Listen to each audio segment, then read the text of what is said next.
মুনমুনের ঘরোয়া রান্নায় আপনাদের স্বাগত। আমি আজকে মটরশুঁটি দিয়ে একটা রেসিপি তৈরি করব। মটরশুঁটি নিয়েছি এখানে, মিক্সিং জারে আদা, কাঁচা লঙ্কা, স্বাদ মতো নুন আর অল্প একটু চাট মশলা নিয়ে একটা স্মুথ পেস্ট তৈরি করে নেব।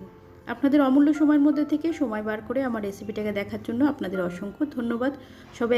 সবার কাছে একটাই রিকোয়েস্ট, ভিডিওটা খুব ছোট্ট, স্কিপ করবেন না, পুরো দেখবেন প্লিজ।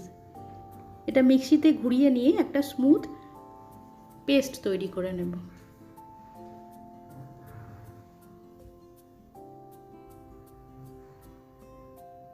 দেখুন এরকম একটা পেস্ট তৈরি হয়ে গেছে। এটা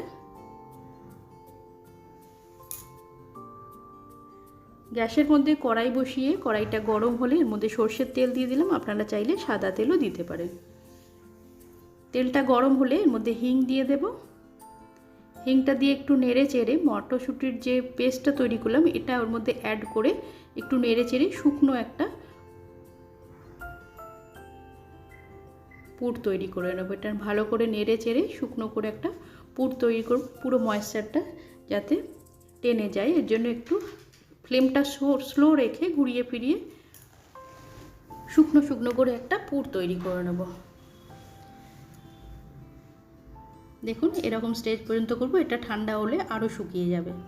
আপনারা যারা আমার ভিডিও দেখছেন, যারা আমাকে সাবস্ক্রাইব করেছেন, তাদের অসংখ্য ধন্যবাদ। এইভাবে আমার পাশে থাকবেন, আমাকে সাপোর্ট করবেন, আমাকে এগিয়ে যেতে সাহায্য করবেন প্লিজ। আমি আলু সেদ্ধ করে নিয়েছি। দেখুন একদম গরম আছে, ভাপ উঠছে। গরম অবস্থাতেই এটা করতে হবে। খোলাগুলো ছাড়িয়ে নেব আলুর, দিয়ে গরম গরমই মেখে নেব।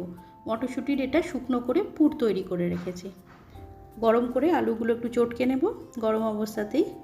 আলু আর চালগুড়ির পরিমাণটা ইকুয়াল রাখতে হবে, তাহলে এটা খেতে খুবই ক্রিস্পি ক্রাঞ্চি হবে।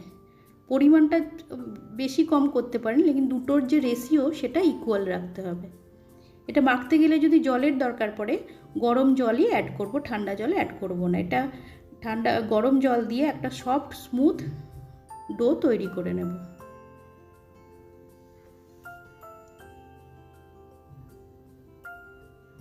দেখুন এরকম নরম নরম ডো তৈরি করেছি। একটা সুতির কাপড়কে ভিজিয়ে জলটা নিগড়ে এটা ঢাকা দিয়ে রেখে দেবো, তাহলে ওপরটা শুকিয়ে যাবে না গো। আর যখন পিঠে তৈরি করব, পিঠের ওপরে ক্র্যাক পড়বে না। পিঠের ওপরে ক্র্যাক পড়ে গেলে পুরটা তেলে দিলেই পুরটা বেরিয়ে চলে আসে।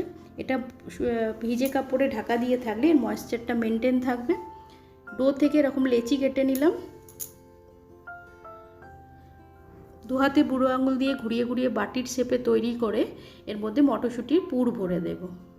ঝাল ঝাল মটরশুঁটির পুর একটু বেশি করে ভরে এভাবে আটকে দেব। এটা খুবই সুন্দর ঝাল ঝাল ক্রিস্পি তৈরি হয়, খেতে খুব ভালো লাগে। আমি এতদিন পর্যন্ত চিনি, গুড় আর দুধ দিয়ে পিঠে তৈরি করেছি।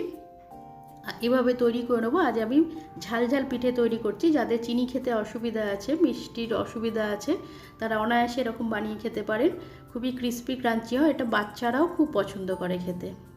গ্যাসে কড়াই বসিয়ে সাদা তেল অ্যাড করেছি। তেলটা মিডিয়াম হিট হলেই পিঠেগুলো একে একে দিয়ে উল্টে পাল্টে লাল লাল করে ভেজে নেব। গ্যাসের ফ্লেমটা স্লো রেখেছি।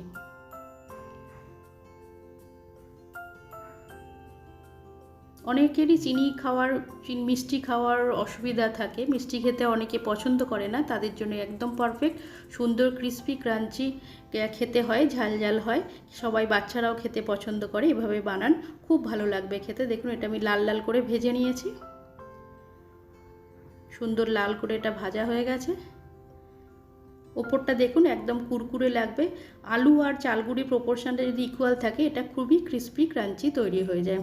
তৈরি হয়ে গেছে আলুর দিয়ে ঝাল ঝাল মটরশুঁটির পুর দিয়ে পিঠে।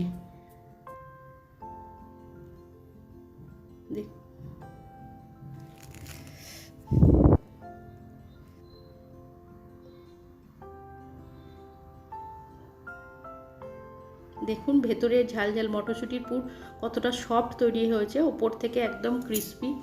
কতটা বুঝতে পারছি জানি না, এটা এত সুন্দর কুরকুরে আওয়াজ হচ্ছে। এটা গরম আছে, ধরা যাচ্ছে না, একদম সফট তৈরি হয়েছে,